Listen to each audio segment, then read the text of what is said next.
ያሰቃዩት ሰዎች ነው የሚሞተው። ስለሚገሉት ሰዎች ነው የሚሞተው። ገራፊውን ለማዳን ነው የሞተው። ሰቃዩን ለማዳን ነው ኢየሱስ ይሄን ሁሉ መንገድ ነው። ሀገረ ገዢው አስገባውና እንደዚህ ያለ ሊቀ ካህኑ አስገባውና እንደዚህ ያለ በእነዚህ ሁሉ ጊዜያት ምንድነው ስታስተምር የቆየኸው ነበር እኮ ለምን ትጠይቀኛለህ አለው። ይሄ ሁሉ ህዝብ ሲማር አልነበረም እንዴ? አሁን እነሱ ለምን አጠይቃቸውም ሲለው መጽሐፍ እንዲላል ስሙ የሊቀ ካህኑ ሎሌ ኢየሱስን በጥፊ ሲመታው እንደዚህ ያለ ኢየሱስ በትህትና ለምንድነው በጥፊ ይመታኝ? ሎሌው እንደዚህ ያለ ስሙ ራሱ አልተጠቀሰም። ሰው እንዲህ ያለው ለሊቀ ካህን እንደዚህ ይመለሳል እንዴ ሲለው ኢየሱስ እንደዚህ ያለው በንግግሬ ስህተት አለ ይሆን? ተሳስቶ ማያቅ አምላክ ልክ ሆኖ ማያቀውን ሰውዬ ነው የሚጠይቀው። ይሄ ሰውዬ ከተወለደ ጀምሮ ልክ ሆኖ ያቅ፣ ይሄ ደግሞ ለዘላለም ተሳስቶ ያቅ። አንተ ፍትህ እንደዚህ ልክ ነው? ከጻድቁ ወደ ኃጢአተኛው ሄደ ተሳስቼ ይሆን? ይሄ ሰውዬ ሐዋርያ ሥራ ላይ ጌታን ተቀብሎ ከሆነ ወደፊት ማንን በጥፊ እንደመታ የገባው ቀን ከማጋ እንደዚህ አይነት የጽድቅ ወሬ እንዳወራ የገባው ቀን መቼስ ንስሐ ገብቶም አይጠግብም። ጥፊ ዱላ አይደለም ንቀት ነው። በጥፊ ሲመታ ሰው ዱላ አይደለም እያዋረደው። ክብር ለኢየሱስ። አገረ ገዢው ወደ ጲላጦስ ወሰዱት አለ። ጲላጦስ ጋር ሄደ፣ አየው። ሲያየው የኔ ግዛት አለ። ሄሮድስ ጋር ወሰዱት። እንደዚህ አሰቃይተው ሊገሉት ማለት ሄሮድስ አየውና የአይሁድ ንጉሥ ነህ እንዴ? ልብሰ መንግስቱን አወለቀ ይላል። ሄሮድስ ካባውን አወለቀና ኢየሱስን አለበሰው። አለበሱት። ስሙ እንዴት አይነት ሳይኮሎጂካሊ ሰው በቁም ነው የሚሞተው። አለበሰውና ልብሰ መንግስቱን ንጉሥ ነኝ ስላለ እኮ ነው። አለበሰውና ግረፉት አላቸው። ልብሰ መንግስት አልብሶት ግረፉት። የውርደቱን መጠን ማለት ነው። አንተም ብሎ ንጉሥ አለ። አልገባውም እንጂ ኢየሱስ ተመልሶ ሲመጣ ተራራን ውደቅብኝ የሚለው እሱ ነው። ወንጌል በጣም ጥልቅ ነው። ኢየሱስ ሰፈር አረገ። ለመረዳት የሚከብድን መውረድ ወረደ። ጥልቅ ነው ወረዱ። ሲገርፉት ዝም አለ። ጀርባውን ጎኑን ሹል በሆነ ብረት ነው የሚመቱት። አሰቃይተውት የኔ ግዛቱ አይደለም ገሊላው አይደለም ውሰዱ እዛው ጲላጦስ ጋር አለ። ጲላጦስ ጋር መጡት። ያው ታሪኩን ሁላችሁም ስለምታውቁት እጁን ታጥቦ ከዚህ ሰው ደም ንጹህ ነኝ ብሎ አሳልፎ ሰጣቸው ይላል። በፍርድ ወንበሩ ፊት 40 ገረፉት። ድመት ጅራፍ ይባላል። ጅራፍ ሹልሹል ብረት አለ ላዩ ላይ ጫፉ ላይ የናስ ሁኮች አሉት። ሁክ እንደዚህ የሚይዙ ላዩ ላይ ድቡልቡል ይሆንና 3 ኢንች ብረቶች አሉባቸው። ብዙ ድቡልቡል ብረቶች አሉት። አንዴ ሰውነት ላይ አርፎ ብድግ ሲል ቡጭቅ በዚህ ጅራፍ ጀርባውንም ደረቱንም ጎኑንም እያገላበጡ ተለተሉት። ስጋው ቡጭቅጭቅ አርገው ገርፎት ብድግ ሲል ስጋው ሁኩ ላይ ይነሳል። አብሮ ትልትል አለ ሰውነቱ። ደም ወረደ ከላዩ ላይ። እጅና እጁን ጠፍረው ግንድ ላይ አስረው ስለሚገርፉት ማላቀቅ አይችልም። ሲገላበጥ በተገለበጠበት በኩል ይቦጭቁታል። በዚህ በኩል ሲዞር ልብሱን አውልቀው ነው የሚገርፉት። ለብሶ አይደለም የሚገረፈው። ተቦጫጭቆ የተበረከከበትን ቦታ ደም ለወሰው። መሬቱ ደሙ ላይ ነው የሚገላበጠው። 40 ከገረፉት በኋላ ጨካኞቹ የሮም ወታደሮች ተነሳሉት። መቆም አይችልም። ደሙ ይወርድ ነው። ጭንቅላቱን በበትር ይመቱት ነበር። ደም ይወጣል። ከሰውነቱ ሁሉ ደም ይወጣል። ትዝ ይላችኋል መስቀል ላይ ተጠማሁ ያለው ውሃ አይደለም የጠማው፣ ሲስኮሲስ ዲሃይድሬት ከሰውነቱ ፈሳሽ ወጥቶ አለቀ። ድርቅ አለ ሰውነቱ፣ ተጣበቀ ላይ ፈሳሽ ወጣ። ኢየሱስ ይሄንን ያህል ህመም እኮ ነው ኤክስፔሪየንስ እያደረገ። ለኃጢአት ብቻ አይደለም፣ ፊዚሻኖቹ ህመም ነው ብለውታል። ደም ፈሳሽ የለም ላይ ከአቅሙ በላይ ነው። በዚህ ሁኔታ ያለ ከባድ እንጨት በስነ ስርዓት የተላገ አይደለም፣ እላዩ ላይ ጉጥ ያለው እንጨት ሰርተው ተሸከማሉት። ሲሸከመው ይቦጭቀዋል። እሱ ከባድ ነው። ተሸከመው። እሱ ይዞት መሄድ ሲጀምር መሸከም አቅቶት፣ ሰምታችሁኛል። ኢየሱስ መንገድ ላይ ወደቀ። እንጨቱ ይዞት ወደቀ። ሲወድቅ የወደቀው አቧራ ላይ እና እንጨቱ ላይ አርፎ ወደቀ። ከወደቀበት ብድግ ሲል ደሙ በወረደበት በኩል መሬት በነካበት በኩል እንዳለ የመሬቱን አቧራ ይዞት ብድግ አለ። በዚህ በኩል እንዳለ ደሙ የነካው ቦታ በሙሉ የረጋ ደምና በደም የተጨማለቀ አፈር ላይ ሆነ። እንኳን ልታምንበት ለማየት ይከብዳል። እግዚአብሔር የዘላለም ሕይወት ያስቀመጠው ሶስት አየህ፣ የሚያድነን የሞተ የሚያስነሳው አይደለም፣ የሚሞተው ነው። መስቀልን ቸርች ያመጣ ነው ስለሚያምር አይደለም። ደግሜ ነግሬያቸዋለሁ። ኢየሱስ ሞቶበታል። ልንዘነጋው ማንችለው ክፍያ ተከፍሏል። ክብር ለኢየሱስ ይሁን። ከጲላጦስ የፍርድ ወንበር እስከ ኢየሱስ የመሰቂያ ቦታ 0.8 ኪሎ ሜትር ናት። ቪያ ዶሎሮሳ ይሏታል፣ ዌይ ኦፍ ሶሮ። ያንን ከባድ እንጨት ተሸክሞ እንዲወጣ የተፈረደበት ሳይበላ የዋለ ያን ሁሉ 120 ምናምን ኪሎ ሜትር በእግሩ ሄደ። በደረሰበት ሁሉ የሚገረፍ ደሙ ፈሶ ያለቀ ሰው መቆም የማይችለውን እሱን ተሸክመ ውጣ ብለውት ወጣው። እየቧጠጠ እየታገለ እየቧጠጠ ወጣ። በመገረፉ ቁስል ተፈወሳች አይደለም። ሲገርፉት ገራፊው ሲገርፈው ቡጭቅ ሲያደርገው ከቁስሉ የሚወጣው ብርሃን ኃጢአቱን እንዲያነጻለት። አይ በመገረፉ ቁስል ተፈወሳችሁ ስለ በሽታ አይደለም፣ ስለ ኃጢአት የተጻፈ ቃል። የኢየሱስ ቁስል ከበሽታ አይደለም የሚያድን ከኃጢአት ነው አይደል? የሚፈውሰን እኮ ስሙ ነው። ከኃጢአት እኮ ነው የሚያድን ቁስሉ ስትራይፕስ። ይሄ የተተለተለው ስጋውን ስታየው ኃጢአት ይረግፋል። እና ገራፊው ገርፎት ቡጭቅ ሲያደርገው ከቁስሉ የሚወጣ ብርሃን አለ። ያ ብርሃን ገራፊውን እንዲያድነው እንትኑ ላይ ጅራፉ ላይ ያለውን ደሙን ለማስለቀቅ ሲል እጁን የኢየሱስ ደም ከነካው ከኃጢአቱ እንዲያነጻ። ለገዳዩ ነው የሚሞተው፣ ለተመረቀና ለተመረጠ አይደለም። ለነፍሰ ገዳይ ነው ኢየሱስ እየሞተ ያለው። ጤነኛ መድኃኒት አያስፈልገውም። ታማሚ ነው አለ። ታማሚዎች እኛ ነን፣ የሰቀልነው እኛ ነን፣ የገደልነው እኛ ነን። ለኛ ነው የሚሞተው። ኢየሱስ ክርስቶስ ጌታ ነው። ሄደ ያንን መንገድ ሰቀሉት። ኢሳይያስ 53ኛው ምዕራፍ ላይ እንደዚህ አለ፣ እርሱ ሕመማችንን ተሸከመ፣ ደዌያችንን ተቀበለ፣ የደህንነታችን ተግሣጽ በእርሱ ላይ ሆነ ይልና እግዚአብሔር አርጎበት። እኛ ግን ስናየው ከ700 ዓመት በፊት ኢሳይያስ ባየው በዚህ ትንቢት በሰቃዮቹ በአንዳቸው ውስጥ ገብቶ የጻፈው ይመስላል። ስናየው ይላል ኢየሱስ የተሰቀለ ቀን የነበረ ይመስላል ኢሳይያስ ሲጽፍ። ይህንን ሁሉ የኔን ወስዶ ተሸክሞ እኛ ግን ስናየው በእግዚአብሔር እንደተቀሰፈ እንደተጎዳ ቆጠር። ይሄ የተረገመ ነው አልን። የኔ ነው ያ የክሮስን ቢዩቲ ማየት ያለብህ ያ መልክ የኢየሱስ አይደለም፣ የጥላው ነው። እሱማ የውበት መደምደሚያ ነው። እሱማ የሰማይ ብርሃን ነው። እሱማ የእግዚአብሔር ክብር ነው። የክብሩ ነጸብራቅ ነው። ይሄ መልክ የኔ ነው፣ ሪፕሌስመንት ነው፣ ተክቶኝ ገብቶ ነው። አያችሁ፣ ምንም ነገር ቢሆን ችግር የለውም። የተሰቀለው ክርስቶስ ግን የዘላለም ሕይወት ነው። ስለምንም ነገር እድል አለ ቸርች ውስጥ። ይሄ ግን የመጨረሻ አሜን ነው። ስለምንም ነገር ወደፊትም ቢሆን እናወራለን። ስለዚህ ጉዳይ ግን ብዙ አናወራም።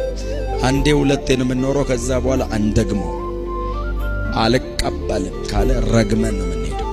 እየሰቀሉት እየወጉት ደሙ እየወጣ ኢየሱስ እንደዚህ ያለው የሚያደርጉትን ምን ማለት መሰላችሁ?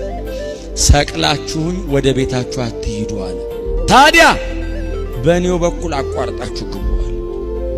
ታረቁ፣ ግቡ፣ በዚህ እባካችሁ ወደ ቤታችሁ እንዳትሄዱ አለ። የዘላለም ሕይወት መግቢያው በር ኢንትራንስ ክሮስ ላይ ያለው ኢየሱስ፣ የተሰቀለው ኢየሱስ ዘላለማችንን መቀየር ችሏል።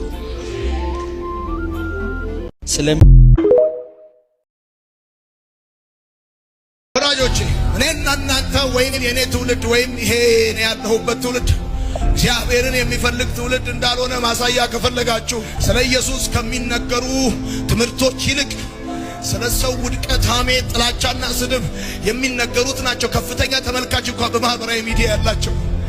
ኢየሱስ የተገለጠበት፣ ኢየሱስ የተብራራበት፣ ኢየሱስ የተሰበከባቸው ትምህርቶች ተመልካቾቻቸው በጣም ጥቂቶች ናቸው። ምክንያቱም ይሄ የሚያሳየው ልባችን በምን እንደተወሰደ፣ ጊዜያችን በምን እንደተወሰደ፣ አይምሮአችን በምን እንደተወሰደ ነው። ዛሬ በጌታ በኢየሱስም ከተያዝንበት ነፃ መውጣት ይሁን ነው።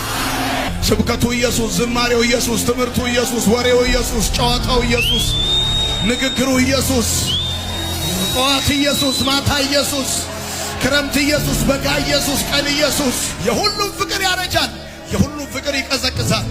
የወንድ ፍቅር፣ የሴት ፍቅር፣ የብር ፍቅር፣ የሀብት ፍቅር፣ የዝና ፍቅር፣ የትኛውም ፍቅር ሁሉም ያረጃል። ቤተክርስቲያን በኢየሱስ ፍቅር ስትያዝ የሚሆን ነገር ነው ሪቫይቫል።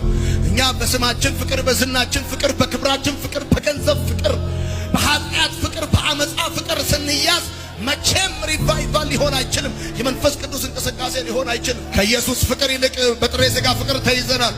ከኢየሱስ ፍቅር ይልቅ በከንቱ ዝና ፍቅር፣ በአጉል ተወዳጅነት ፍቅር ተይዘናል። በሚዲያ ፍቅር። በጣም በሕይወቴ ከማዝንባቸው ነገሮች አንዱ ስለ ኢየሱስ የሚዘምሩ ዘማሪዎች ሲመጡ ኢየሱስን ማግኒፋይ ግሎሪፋይ የሚያደርጉ ዝማሪዎች ሲዘመር ሰው ከወንበሩ ለመነሳት እንኳን አቅም የለውም።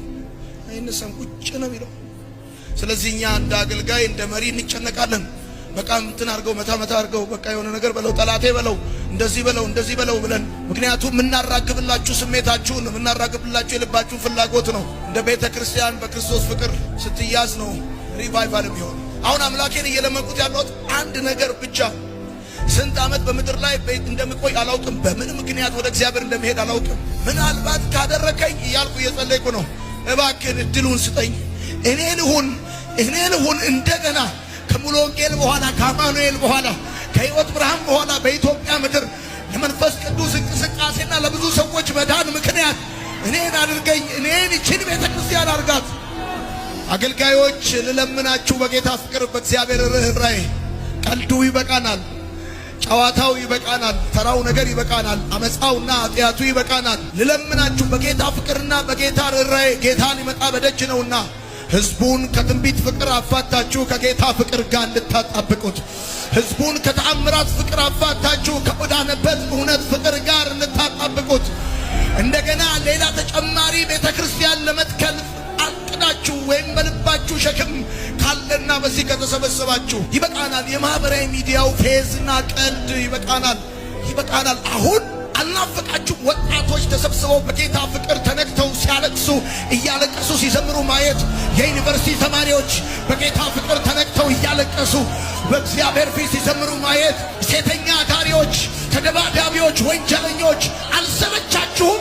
ቁጥ የሆነ የሰዎች መዳን አልሰለቻችሁም? በሺዎች፣ በ10 ሺዎች፣ በ50 ሺህ ብዙ ትውልድ ወደ እግዚአብሔር መንግሥት ሲመጣ በኢትዮጵያ ምድር ማየት አትናፍቁም? ይሄ ጊዜ የመንፈስ ቅዱስ ጊዜ ነው። አሜን ይባላል። ቀልዱ ይበቃናል፣ ጨዋታው ይበቃናል። በማይረባ ነገር መቆዛቆዙ ይበቃናል። አንታችን ሌላችንን መቀዛቀዝ ይበቃናል። ለማይረባ ነገር ዘመን መጨረስ ይበቃናል። አገልጋዮች ልለምናችሁ፣ በዚህ የተሰበሰባችሁ ሁላችሁ አገልጋይ ስለሆናችሁ እንደገና ሌላ ተጨማሪ የወንጌል ራስ ምታት አንጨምር። የእስከዛሬው ይበቃናል። እንደገና ሌላ ተጨማሪ ነቀፌታ በወንጌል ላይ አንጨምር። ያለፈውን በምህረት ዘግተን ሊመጣ ያለውን የመንፈስ ቅዱስ ኃይል ለመቀበል እጆቻችን ከልባችን ጋር የምናነሳበት ዘመን እንዲሆንልን በኢየሱስ ስም ጸልያለሁ። አልናፈቃችሁ? ብዙ ሺህ ቁጥር ያላቸው ወጣት የዩኒቨርሲቲ ተማሪዎች በኢየሱስ ፍቅር ተነክተው እያለቀሱ በዙፋኑ ፊት በበጉ ፊት ሲዘምሩ ማየት አልናፈቃችሁም? እናቶች፣ አባቶች፣ ወንዶች፣ ሴቶች በእግዚአብሔር መንግሥት ሐሳብ ተይዘው አልሰለቻችሁም? ቁጥ የሆነ የነፍሳት መዳን አልሰለቻችሁም? 5፣ 10፣ 15፣ 20 የቤተ ክርስቲያን መሪዎች 10 ሰው 50 ሰው ማጥመቅ አልሰለቻችሁም? መንፈስ ቅዱስ በሙላት በምድሪቷ ላይ ሲንቀሳቀስ ሲቀጣጠል የሚሆነው እንደዚህ ነው። በሺዎች ሰዎች ወደ እግዚአብሔር መንግሥት ይጨመራሉ። በጌታ በኢየሱስ ይጨመራሉ።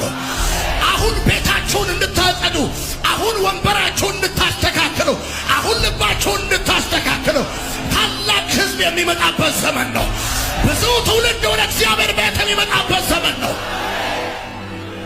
እግዚአብሔርን የሚፈልጉ ሰዎች፣ በጣም ብዙ ሰዎች ወደ ጉባኤያችን የሚመጡት የሚገርመኝ ፈውስ ፈልገው እንጂ እግዚአብሔርን ፈልገው አይደለም። የተከፈተ በር ፈልገው እንጂ እግዚአብሔርን ፈልገው አይደለም። ትዳር ፈልገው እንጂ እግዚአብሔርን ፈልገው አይደለም። ቢዝነስ ፈልገው እንጂ እግዚአብሔርን ፈልገው አይደለም። ይሄ ምልክት በእኛ ዘመን እስካልተቀየረ ድረስ በመንፈስ ቅዱስ ኃይል ሕያው የሆነችውን ቤተ ክርስቲያን አገልግለን እንዳለፍን ሊሰማን አይገባም። ላለፈው 7 ዓመት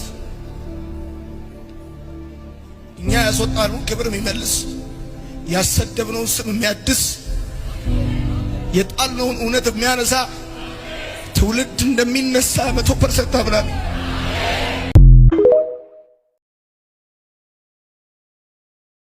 የትም ወንጌል ላይ የሌለ ሉቃስ ወንጌል ላይ ብቻ ያለ ታሪክ። የ8 ቀን ሕፃን ሆኖ ይዘው መጣች። የትም ወንጌል ላይ የለም የ8 ቀን ሕፃን ሆኖ። ሁሉም ወንጌላት አድጎ አጋንንት ታወጣ ነው የሚሉን። ሉቃስ ግን ፍጹም ሰው ነው ስላለ አግባብ ጠብቆ ያሳድገዋል። የ8 ቀን ሕፃን ነበር ያለን ሰው ነው እያለን ነው። እንዳንተ ነበር ነው። የበኩር ልጇ ስለሆነ በ8 ቀኑ ለእግዚአብሔር ልትሰጠው ይዘው መጣች። እግዚአብሔር እኮ ነው። አሜን በሏ። ለሥራ ከመጣ ነው 8 ቀኑ የዘላለም አምላክ ነው። እንደ ማርያምን እኮ እናቷ ወድ ውስጥ የገጣጠማት እኮ እሱ ነው። ምን ነው አሜን በሉ። እኔ እኮ እናትና አባቴ ቤት ነው የጀመርኩት። ኢየሱስ እኮ የዘላለም አምላክ ነው።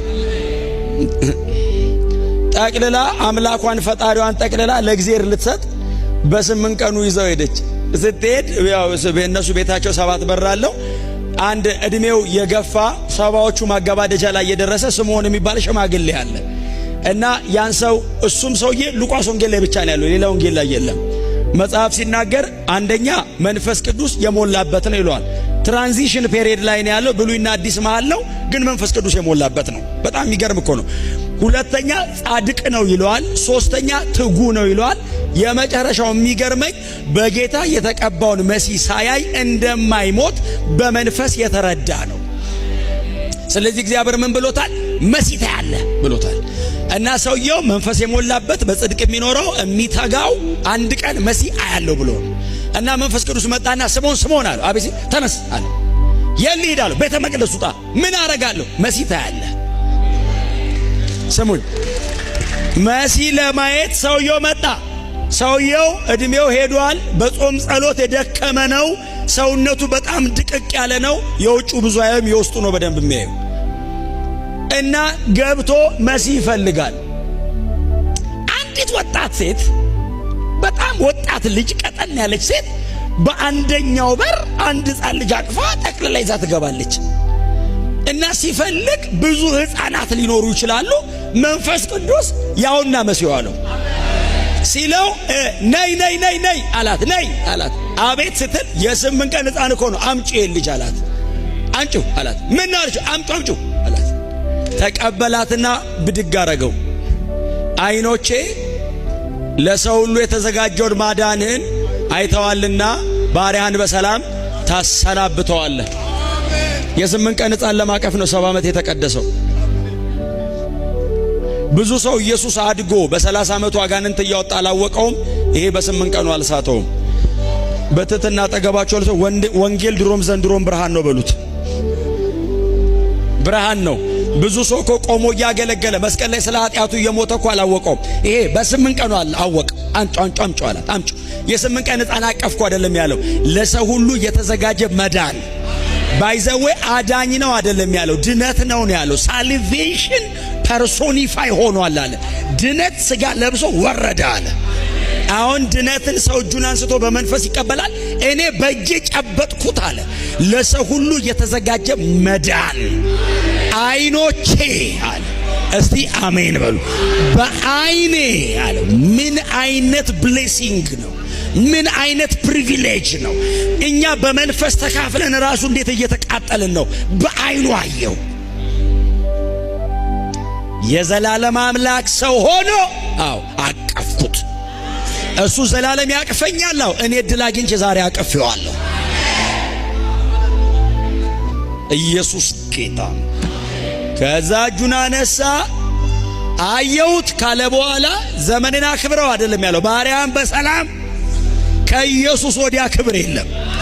ከኢየሱስ ወዲያ በረከት የለም። ከኢየሱስ ወዲያ መገለጥ የለም። የመጨረሻ የሰማይ በረከት ኢየሱስ ነው።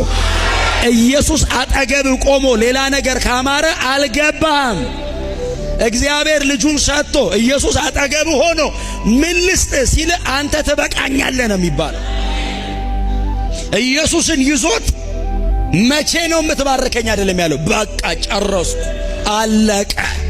ይሄ ነው 4000 ዓመት የተጠበቀ 1440 ዓመት የተተነበየለት የ40ው መጽሐፍ መደምደሚያ የ39ኙ መጽሐፍ መዝጊያ የትንቢት ፍጻሜ የመገለጥ ጥግ ይሄ ነው። ባሪያህን በሰላም ሰጣት። ከዛም ያልፍባትን ነግሯት ሰውየው ሄደ፣ አልተመለሰም። ሄዳ በቃ አገልግሎት አይደለም መኖርን የጨረሰው። ኢየሱስ ጌታ ነው። ተሳካለት። ስሙኝ፣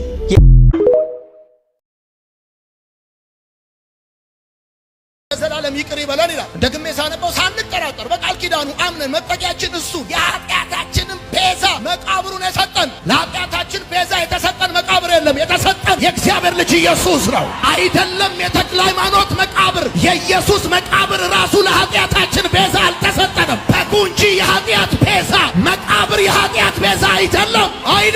ይህ በወንጌል ላይ የተደረገ ወንጀል ነው። ይህ በወንጌል ላይ የተደረገ አመፃ ነው። እግዚአብሔር ይህን አመፃ ካልቀጣ ሌላ ምንም አይቀጣም። ሴቶቹ ቅባት ይዘው በማለዳ በሶስተኛው ቀን ወደ ኢየሱስ መቃብር ሲሄዱ መልአኩ ያላቸው ሂዱና በዛ መቃብሩን ተሳለሙ አይደለም ያላቸው። ሕያውን ከሙታን መካከል ስለምን ትፈልጉታላችሁ? ስለምን ትፈልጉታላችሁ? እሱ በዚህ የለም አላቸው። እሱ በዚህ የለም። የኢትዮጵያ ሕዝብ ስማ፣ ወጣቶች ስሙ፣ ወንዶች ሴቶች ስሙ። ለኃጢአታችሁ ቤዛ የተሰጣችሁ የእግዚአብሔር ልጅ ኢየሱስ ይባላል። ለኃጢአታችሁ ቤዛ የተሰጠ መቃብር የለም። የኃጢአታችን ቤዛ ሞት ያልቻለው በሶስተኛ ቀን ከሞት የተነሳ በክብር ያረገ የወጉት ሁሉ እያዩት በክብር የሚመለስ ኢየሱስ ስሙ ቅዱስ፣ እሱ ንጉሥ።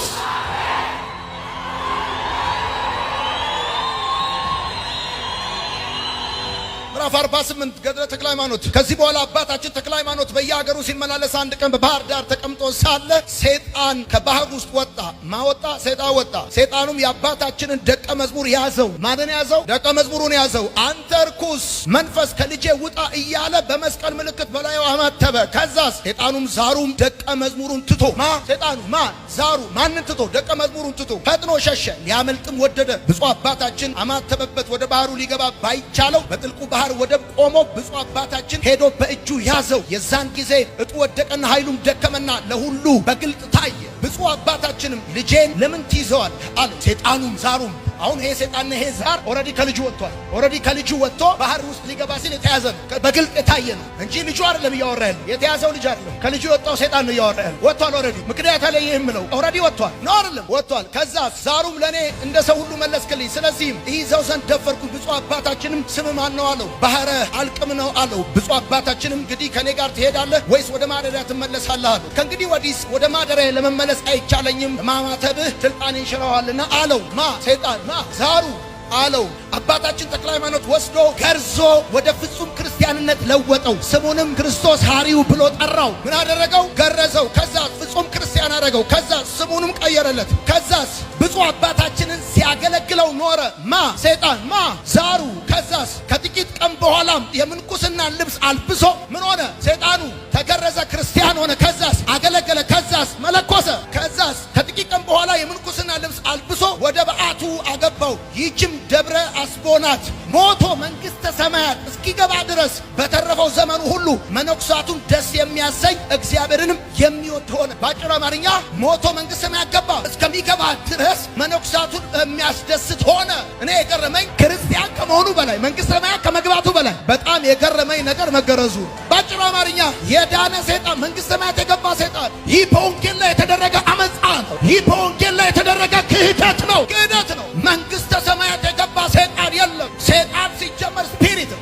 ስፒሪት ከሆነ ምኑን ይዘው እንደገረዙት ኢየሱስ ነው።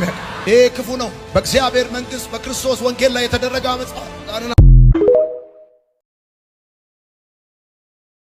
ደኑ ጃለላ አራሪሳ ከንሙለቱ ሄኙማንሳ ገርጋርሰሳን በኤገሌ አቡማንሳ ነቲቶሌ ደኑ ጃለላ አራሪ